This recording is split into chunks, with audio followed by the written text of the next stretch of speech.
For the ribs, there's a couple structures that are in common. The head is sort of the enlarged, knobby end of the rib. The other distal portion looks like it's been sort of cut off pretty flat. So you want to look for the slightly enlarged, rounded head. There's the neck, which is the narrowing, just distal from the head. You'll notice there's a big bump just beyond the neck, which is the tubercle of the rib, and then the body is the rest of the diaphysis of this bone. So you want to feel along the body, along the edge, for a particular sort of sharpened edge.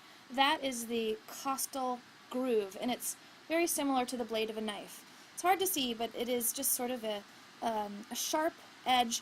That is always inferior. So when you orient this bone, the left and right, the head is obviously posterior, connected to your vertebral column. That costal groove is inferior, so you can always sort of try on your rib.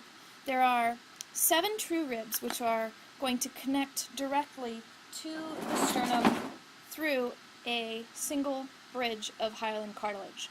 The next 3 ribs connect through a secondary connection of cartilage.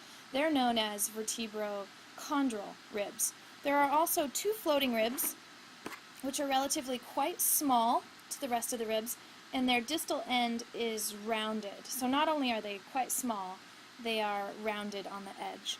The first rib also looks kind of funky.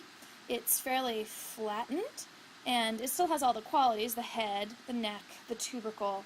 It's really difficult to feel the costal groove on this guy, but it's just because it's such a small little rib up at the top of the neck.